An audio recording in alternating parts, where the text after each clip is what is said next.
sa inyo. Lahat ko kami ngayon. Kaya ang Diyos ko kami nalalahan. Purihin at sinahin. Kaya nga alaya ng parapat na pagpupuli sa inyong mga.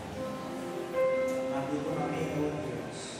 Pahalagaan yung maraming kagandahang loob sa amin.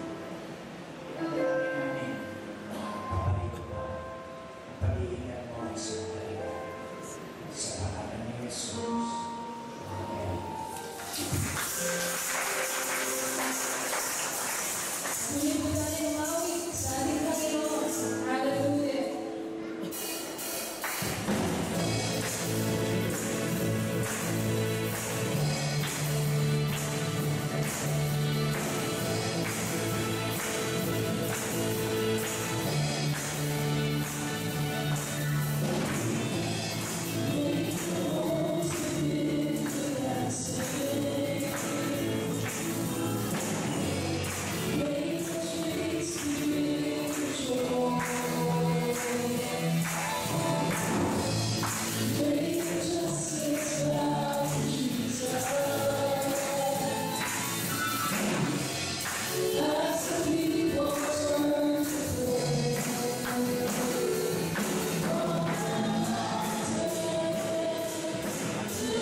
galit sa akin. Nagpapasalamat ako sa ating Panginoong Diyos. Nakapasa po sa board exam sa Amerika ang anak kong babae. So, ito pong babae nito ay registered nurse na yun. Malaking bagay ito sa USA. Nawa yung anak ay yung makalimot sa Diyos. Amen? Diba? Sino nagpapasalamat ng birthday ko? Birthday ko? Birthday ko. Dami-dami nyo, wala kahit sa ating birthday. Wala. Sino? Hindi ko dito siya hindi nakikita kaya siya sa babae. Sana hindi nakikita. Sa likod, ayun, happy birthday. Meron ka ng birthday. Sa likod gusto ng mga birthday. So, sige. Ikaw rin. Mark, na birthday ka. Bakit kailangan pilih?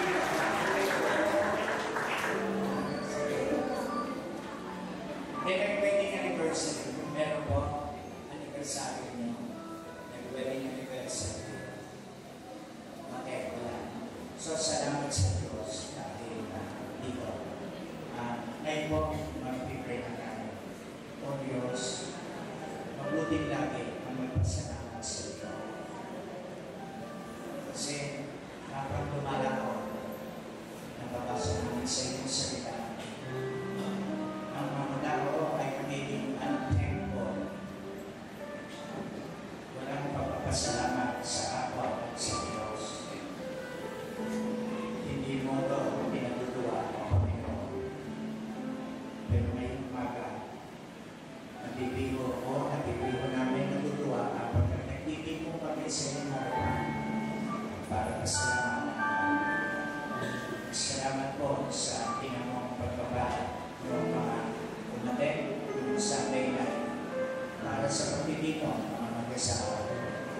Salamat din na yung anak sa Amerika, aming kapatid ay nakapasa sa Cortesa. O Diyos, napakapagdi mo. Talagang galing sa iyo ang lahat ng karunungan at kaalaman. Ito, Panginoon, tanggapin mo, nag-iisang pasasalamat ng kaarawan ng isang kabataang babae. Salamat sa dagdag na taon. At Lord, may kanya-kanya kami ng mga kadahilanan, kaya nakaaral kami sa iyo. Nagpapasalamat kami sa mga pagpapala sa amin. Nagagala kami, dinugod mo ang aming padalain. Pinupuri ka namin sa kakasan, sa kaaliman na binibigay mo sa amin, sa kasiyahan, Panginoon. Nagpapasalamat kami sa iyo. Pagkat yung po nagagawa ng marami ng tasya sa amin at sa pamilya namin. Ito, Panginoon, nagagala kami.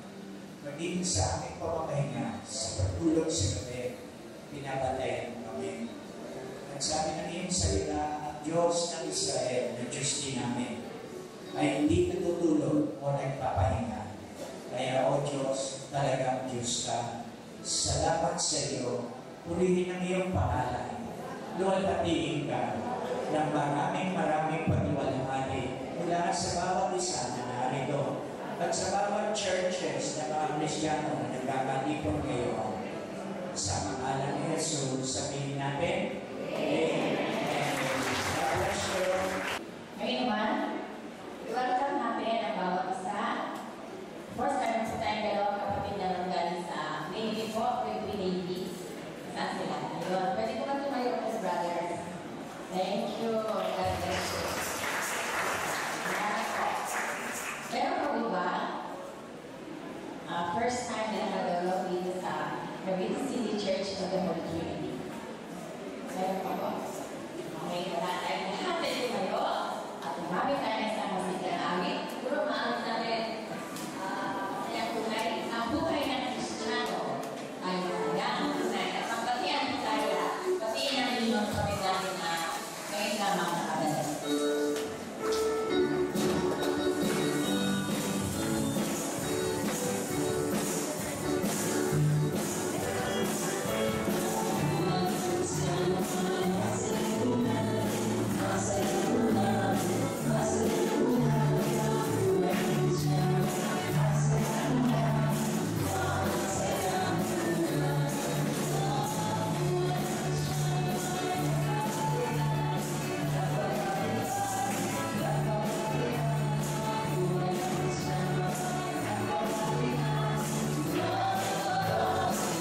Purihin ang Panginoon at nakatayoy ng kamutina.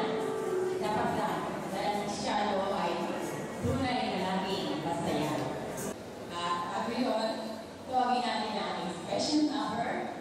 Magbibigay siya na sa aming bilang. Tawagin din natin at palapakan namin sa pangalan ng Panginoon, si Brother Peter Asis. Tunay nga po na wala nga namang bakit sa mundo ang pwedeng nakatiyambing o katulad ng ating mga baribang mga.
Sa bawat mo, naroon ako sa tindahan, makakasuot ng babae na namin. Ang tawag doon, aro. Yung medyas ko, aro. Hindi ko alam, yung 490 na medyas, naging 150. Kaya kung gusto pa ibigay, sige. Bili ko na kayo. Baka kung anong kulay yung bilhin nyo. Bilhin nyo yung kulay, pasusunod sa inyo. Okay. Ngayon po, may bumati sa atin ng mga kapatid natin. Sino nga yun? Ayun, parang hindi ko kayo pinansin, no? Pinansin kayo. Kasi, nakikipag-usap ako doon sa dalawang sales. Pinakausap ko tungkol sa Panginoon. Dinadala ko sila sa Diyos. Kaya, sana may intindihan. Isa pa, narito ba si Norvin? Norvin, hindi ko ba? Okay. AC ko American citizen ito. Anak ko sa akin, tinakausap ko siya tungkol sa Diyos. Ngayon po, nang-aakit ka kayo sa iba para kay Kristo. Ginagawa kayo niyo. Okay, gagawin natin. Ito po ang prayer request. Ang anak ko po, laging nilalagay na nawawala. Tapos po, after 1 week, may sakit na naman po. Pastor, dalangin nga po natin sa Panginoon ang tuluyan ng mawala. Lagyan niya, bumalik ang malusot niya. Katawan. Okay, gagawin natin. Pero, pagkatapos ng service, may prayer request ito sa akin niya. Please, makipagkita kayo sa akin. Then naman, sabi, sa March 3, okay.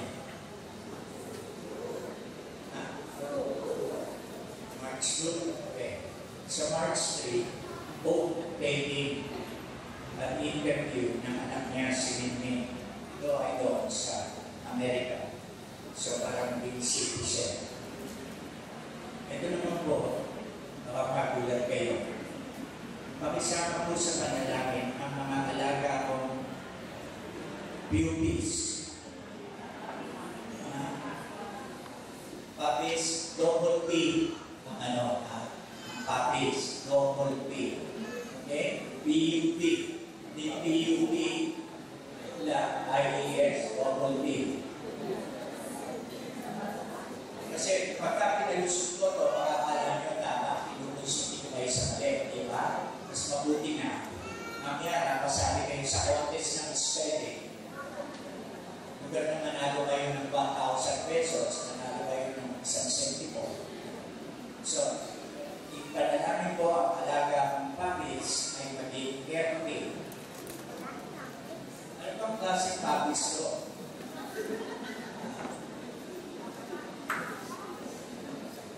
At nawa ko, mag-increase ang sahod ko. Ano ba sinasahod mo? Okay, pag-pray natin yun. Kaya huwag ka na magdala ng ako lang. Sabi, nagkaga ng sweldo ko, no? Mag-describe ka ba? Ito naman po, sabi, dalangin nyo ma-extend ang contract ng aking trabaho sa kumpanya. Andun po pangalan. So, ma-extend.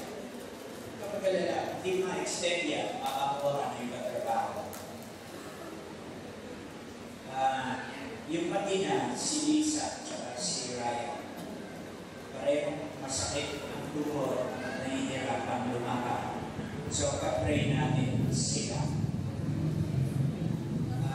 Pero din, ang recovery ni Sister Lori, ni Sister Edna, pati yung anak ni Darius at ni Lisa, si Linda, kasi operahan siya.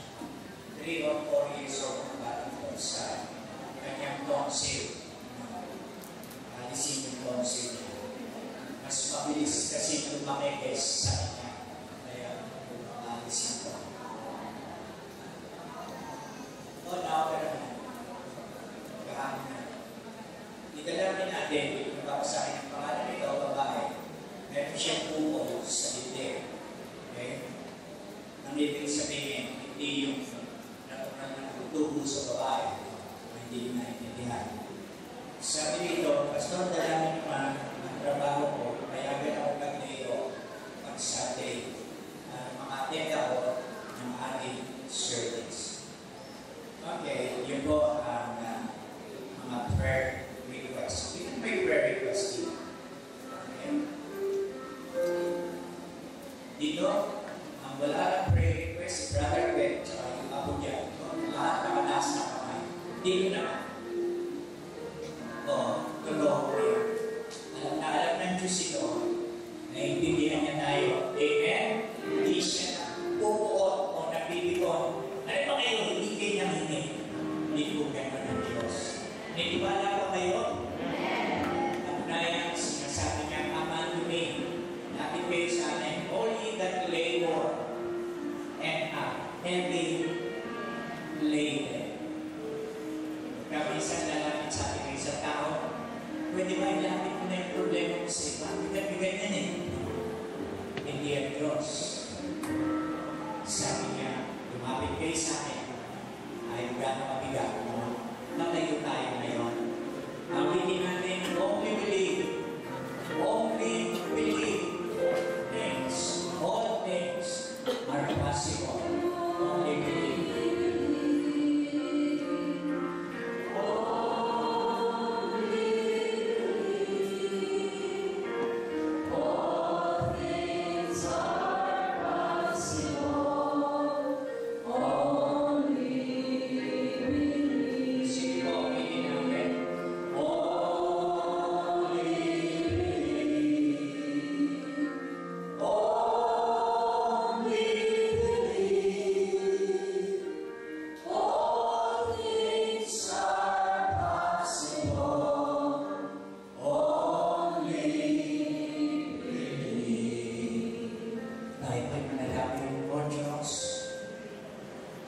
Honest kami, pero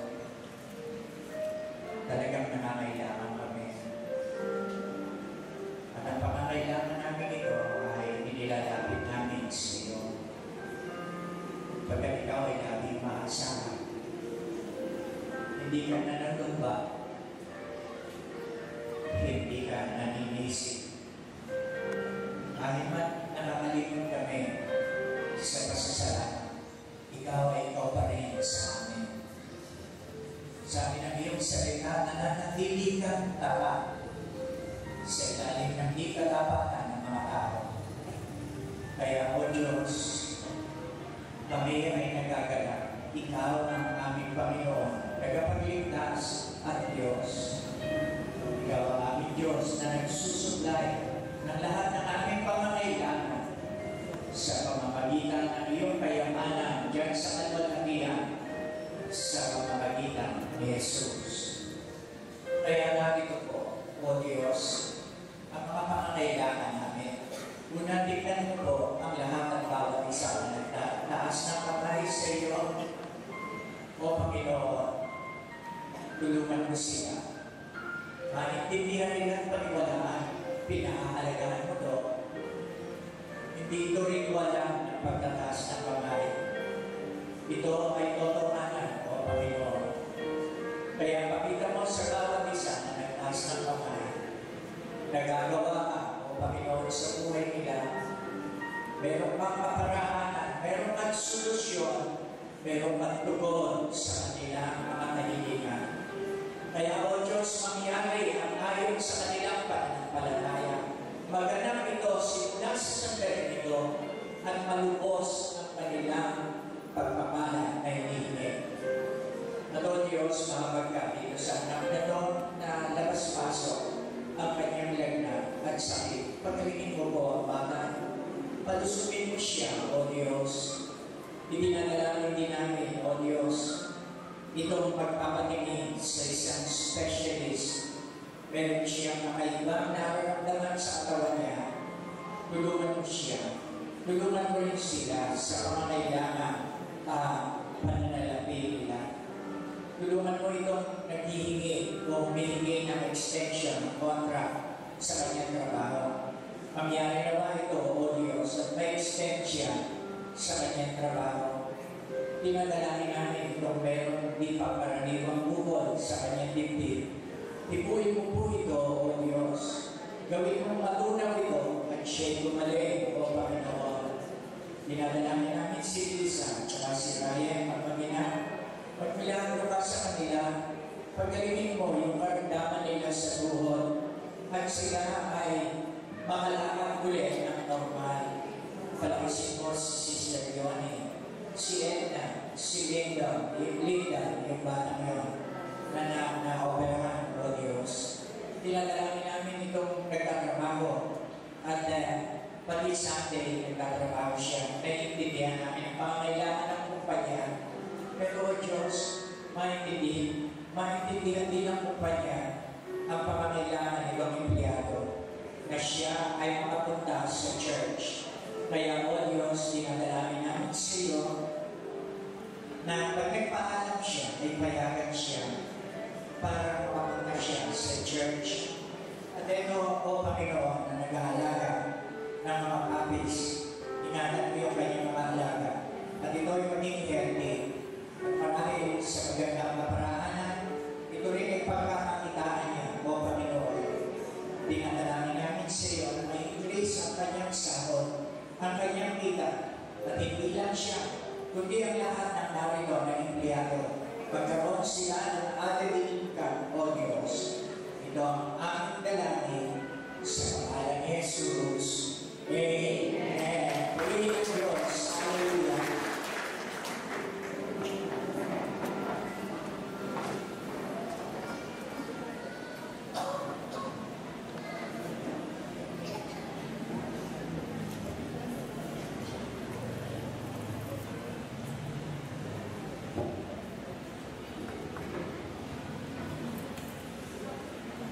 Hintayin natin mga ulan. Pakibuksan natin ang ating Bible sa Mark chapter 14. Mark 14. Pag-usahin natin yung gala o record ni Mark, isa Marcos, tungkol sa yung huling last week ni Jesus. Yung kanyang napakahalagang akto, yung kanyang last week ng buhay niya dito sa mundo. Ang tinutuloy ko si Jesus. So Mark 14:22, sigla 22. Sana nakita na ninyo. Mark 14:22. Siya na pala yung certificate mo ng inyong renewal of vows. Doon sa baba, may nakalagay sign, kayo itirma doon. Kayo mag-asawa.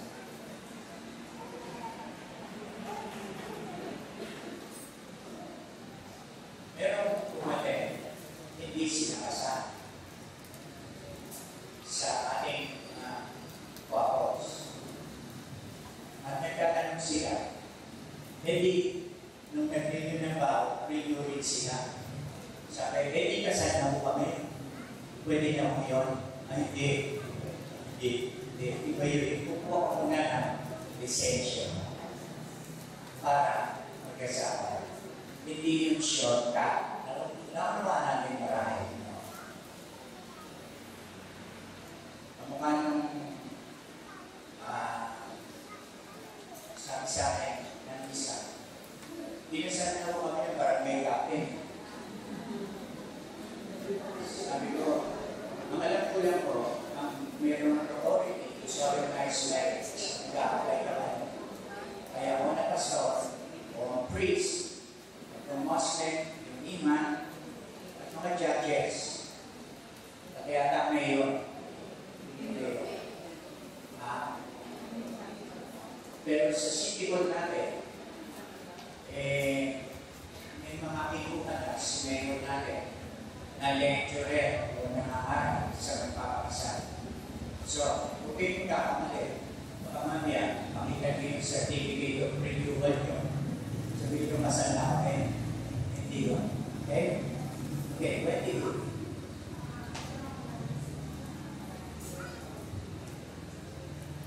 Okay. Iba sa inyo ng list, pangalan nyo.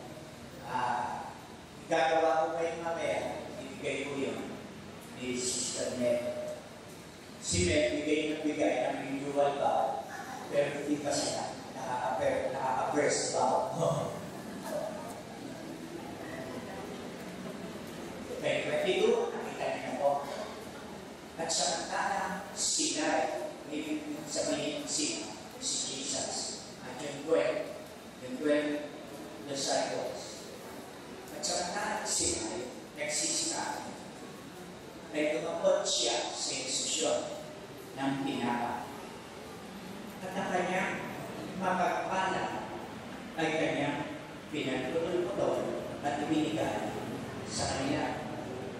At sinabi, inyong kunin, ito ang aking katawan. Okay, please, makakain malito. Sinasabi na pag na-bless kaya bread, nagiging actual, real, tunay na katawan ni Jesus. Hindi ko totoo yun. At ang ginagamit nilang verse, ito, sabi niya kasi, inyong kunin yung tinapay. Ito ang aking katawan. Paano magiging katawan niya yung tinapay? Yung nagsasalita na sabi, ito ang aking katawan, ano yung katawan niya? Hindi niya kailangan ng tinapay. Kung papakainin ka ng katawan niya, alaman niya. Hindi pa siya ng konti nito. Di ba? Tapos bigyan ng tubig isa para lang dalawa lang yun. So hindi yun. Ang ibig niya sabihin, ito ang kumakatawan o sumasagis. Sumasagisa. This represent my body. Ang iba kasi, they need meaning. Nilalagyan nila ng pahulugan na hindi naman doon. Tapos sabi, at siya'y tumangkot ng isang saro at nang siya'y makapagpasala ay ibinigay niya sa kanila at doon nagsiinom silang lahat. At sinabi niya sa kanila, ito'y ang aking dugo ng tipan na nabubuhos dahil sa maraming. Katotohanan, sinasabi ko sa inyo, na hindi na ako iinom ng bunga ng bukas. So yung ininom sa communion, hindi alak. Kukuha mo nyo, ubas, atas ng ubas. Hindi na ako iinom ng bunga ng bukas hanggang sa araw na yumaon na yaon ay inumin kong panibago sa kaharian ng Diyos. So, magpapatuloy ang communion service doon sa kaharian ng Diyos. Kukuha po natin? Kukuha natin? Kaya, pakinggan mo mabuti. Ang pagpo-communion natin every first Sunday ay pagpapractice, rehearsal ito ng ating communion doon kasama ni Jesus. Kukuha natin? Kaya, sana makuha akong asset doon. At tayong lahat. Gusto nyo mag-asset doon? Kaya lahat kayo, wala nang bibigyan ng communion. Diba, ibibigyan pa rin ng communion. Okay? So, maliwanag na po, ano? Pagkatapos, verse 26. At pagkaawit nila ng isang himno. Ano ang kanilang inawit? Okay. Nakukuha ko nyo?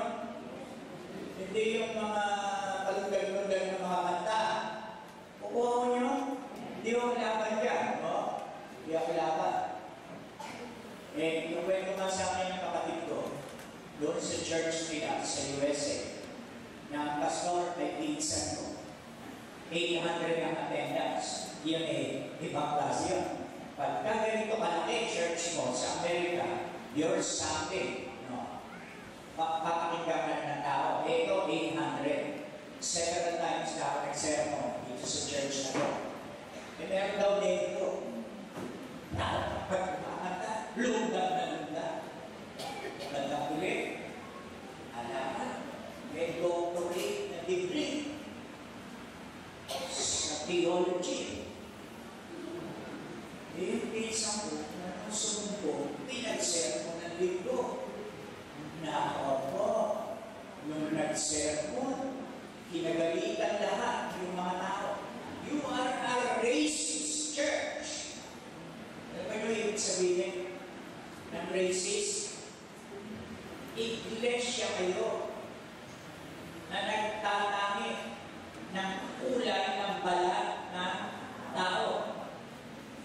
Hindi naman totoo yun. Kapunta ka na ba ng yung sa pukonan, di ba? Pero yung mga anak mo, kapunta na. Nihatid nila ko. Ano magiging racist yun? May Pilipino. Yung mga Pilipino yun. May Ilocano. May Bisaya. may Bicolano. Yung mga Pilipino, ang racist. Yung mga Ilocano, magkakasama na upo. Sa church, yung mga Tagalog, magkakasama rin. Pero ang church na to, may Mexicano, may Negro, may Vietnamese, lahat halos na mga Pilipino. So, ayun, nagulo-tuloy yung kanyang church. Kaya tandaan natin, kung tayong basta-basta kakaloko sa mga nagpupunbalik, yung mga sinasabi, ako kami simbahan. Sino nagpapako kay Kristo sa krus? Taon si Tihon? Ha? Tandaan nyo, high priest ang nagla. High priest. Nakakayabot ko. Yan nakita mo nyo, kuya kayo. Sa mga taong simbahan, bilhin mo ito. 100 carats kung dahil mo na ito. Kaya magigwala, walang 100 carats. Lalo kapag sinabi sa inyo, 1 million carats kung itong diamante ito. Kaya magigwala, nandulubo yun. Sa inyo, ito nyo, ayasin mo. Ngayon, hindi kayo. Communion ito. Mag-communion tayo. Bibigyan mo kayo ng ilan. Tagsiman tungkol sa communion. Ang background ng communion ng ginawa ni Jesus. Ang background nito ay yung last week ng kanyang life dito sa earth. Last week niya. Ang araw, kung sa Gregorian calendar sa kalendaryo natin, ay Thursday ng gabi. Noong niya kinain ang kahulihan niya papunan dito sa mundo. That was his last meal on earth. Pinanap ito doon sa Upper Room sa Jerusalem. At ang kasama niya, exclusive, ay yung 12 alagad niya. Sa 12 alagad niya ito, nagnyang ito, ang isa ay ba't alam niyo? Si Judas, kaya mag-iingat kayo, mukhang ang ratio sa bawat 12. Ha? May isa? Oo, meron. Sa Navy ba may gano'n? Ha? Mga brother? May special kayo, ha? Oo, ano to? Ang mga Islam, no? Ayun, si Garcia, nakakulong mo. So, umiyan pag-usapan natin, ha? So, 12, ang isa ay Judas. At yung isa ay maligwig, no? Si Pedro, minsan mapili Jesus. Pagka naman nag-ipin, O Diyos, iligtas mo kami sa mga Judas at Pedro. Amen? Sana sa pamilya niyo walang mag-Judas. Bakit tayo niyo mag-amen? Ay mag-Judas sa pamilya niyo. Sana wala kahit isang mag-Judas. Amen? Oo.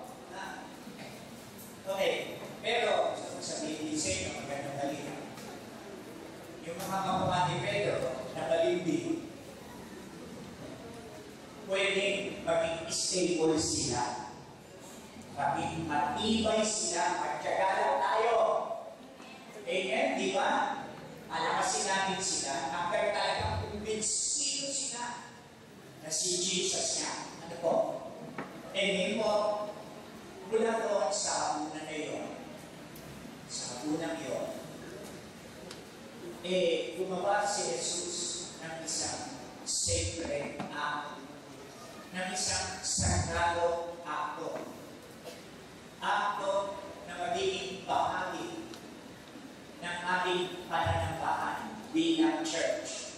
Hindi lang dito, kundi maging doon sa buhay na walang hanggan.